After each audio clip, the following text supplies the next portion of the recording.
આજ તો હું જોરદારની વાત લઈને આવી છું, સરસ મજાની. શેની વાત છે? બહાર બેસવા ગઈ ને બધાની સાથે તો બધા ફેંકતા હતા અને આ બાજુવાળી તો કહે કે મારે ઘરવાળાનો તો 1 લાખ પગાર છે.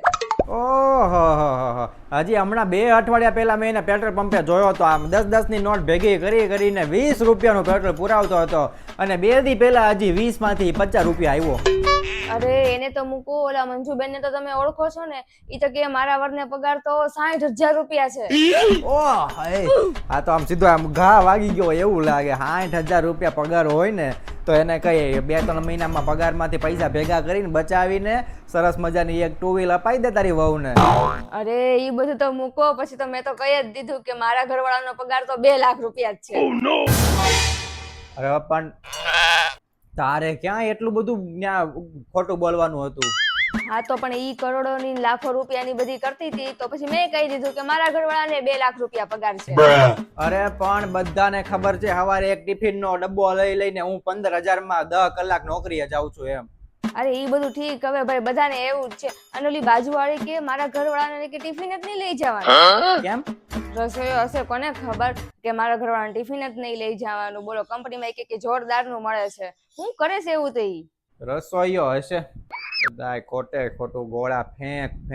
પણ આમ જો હું તને કહી દઉં છું, આપણે ખોટું નહીં બોલવાનું. આપણે તો આમ તો 15 નહીં એમ કહેવાનું, મારા તો 8,000 જ પગાર છે એમ જ કહેવાનું. નતર કોક હમણાં 2 દી રહીને આવશે કે લાવો 25,000 ક્યાં જવાનું? તો આપણે નહીં આપવાના, એને શું જરૂર છે? એ લોકો તો કરોડો ને લાખો કમાય જ છે ને. માંગો આવે ત્યારે કહી દેવાનું કે તમારે તો શું જરૂર પડે છે, તમારી પાસે તો કરોડો રૂપિયા છે જ તે. અરે પણ હવે વાહે પડી જાહે. જ્યારે કાંઈક તહેવાર આવશે ને તો સોસાયટી વાળા આવશે કે ઓહો તમે તો 1.5 લાખ ને 2 લાખ ને 3 લાખ ને કોને ખબર તે કેટલા કીધા? 2 લાખ રૂપિયા કીધા. 2 લાખ રૂપિયા બોલો લ્યો. મેં કોઈ દી હરખા જોયાય નથી ભેગા કરીને 2 લાખ રૂપિયા. અને પાછા તમે બારે એમ જ કેજો કે મારે 2 લાખ પગાર છે, એમ ન કહેતા કે 20,000 પગાર છે. અને હું કઈક બીજું કહું, તમે બીજું કહો, કઈ કીધું નથી ને કોઈને બીજે. હવે બધાને ખબર છે કે હું 15,000 માં નોકરીએ જાઉં છું. કોઈને કાંઈ કહેવાની જરૂર નથી. તમે તો મને ખોટી પાડી. કાંઈ વાંધો નહીં, હવે ઈ બધા ખોટું બોલતા હતા એની હારે હું ખોટું બોલી તો હું ખોટી પડી. મને કઈ એવું કઈ અફસોસ નથી. પણ આ તો ઈ બધા ફેંકતા હતા એટલે મેં ફેંક્યું. પછી મેં કહી દીધું કે તમારે તો ટિફિન નહીં લઈ જવાનું ને, અમારે તો કંપની વાળા છે ને લેવાય આવે ને મૂકવાય આવે. હા તો પછી એમ કહી દેવાય ને કે રહેવાનું આપે છે પણ અમે નથી જાતા. હા મેં એવું કીધું કે અમને તો છે ને ક્વાર્ટરમાં મોટા બંગલા આપે છે પણ અમે રહેવા નથી જતા. આખી રાત ઊંઘ છે નહીં. હું તો કહું આખી રાત નહીં, અઠવાડિયા સુધી આ બધાને ઊંઘ નહીં આવે જ્યાં સુધી પૂછવા નહીં આવે ને કે સાચું એટલું જ છે ને એમ. હા લે, આપણે ફેંકવાનું, આપણે શું કઈ પાછા પડીએ એમ છે. સારું બીજું હું ગોળા માર્યા કરો. ગોળા મારવામાં હું આપણું શું જાય છે, એમાં કઈ થોડું પાછું પડવાનું હોય. ઈ જ ને.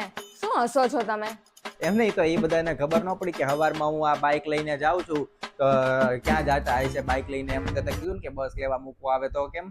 ઈ તો મેં કહી દીધું કે બસ આમ થોડીક રોડ ઉપર આવે છે ને તો ત્યાં સુધી બાઇક લઈને જાય છે, પછી બાઇક ત્યાં મૂકી દે ને પછી બસમાં વયા જાય છે. અરે આમ નહીં પણ 2 લાખ જેવું તમારું મોટું નથી લાગતું લાગે?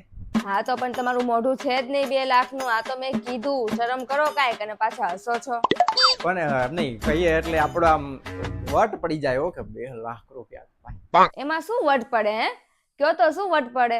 આમ કમાવાનું કરો શાંતિથી, આ બધાના કમાય છે. અરે ગોળા મારે છે બધા, જેમ તું ગોળા મારીને આવી એમ. અરે પણ 25 તો 25 લાવતા તો હશે ને, અડધા તો લાવે છે ને. અરે 5,000 ના 25,000 કે એવા છે બધાય. હવે તને પણ કાંઈ મારે હું કેવું, બધા મોટા એક અવળો ગોળો મારે ને ઓલો અવળો ગોળો મારે એવા છે આ બધા. અને એક આપણી બાજુવાળી કહેતી હતી કે મારો ઘરવાળો તો આમ ને મારો ઘરવાળો તો તેમ ને, કોને ખબર હું બોલતી હતી. હવે જયારે આવી કઈ વાત કરે ને ત્યારે તારે ધીમેકથી મૂકી દેવાનું કે ભાઈ તારો ઘરવાળો તો અંબાણી છે. હા મને મોઢે આવી ગયું કે હમણાં ને કહી દઉં. પણ પાછું આપણે એવું નહીં કહેવાનું કે અમે અંબાણી જ છીએ હો, નહીતર તો આપણી વાહે પડી જાય બધા લાવો. ના આપણે કહેવાનું જ તે. આવું છે ને મારે લગ્ન પહેલા એકવાર થયું હતું. ત્યારે હું કાંઈ કરતો નહોતો ને, હાવ નવરી બજાર હતો ને, ત્યારે હું આવું કરતો બધાને કે મારે તો આટલો પગાર. પછી બધા વાહે પડી જાય ભાઈબંધો ને આ ને તે આડોશી પાડોશી કે લાવો 500 લાવો 1000, ખીચામાં 10 રૂપિયા પડ્યા હોય.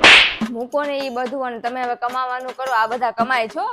બધાએ કમાઈ લીધું ને હું જ રહી ગયો. હા તો રહી જ ગયા છે આપણે. જા ને ભાઈ, હવે અહીંથી હવે આવી બધી વાતો લઈને આવી અને મારું મગજ ફેરવે છો ખોટે. હું ઈ ફેંકીને આવી છું આજ તો. હા બહુ સરસ કામ કર્યું છે તે.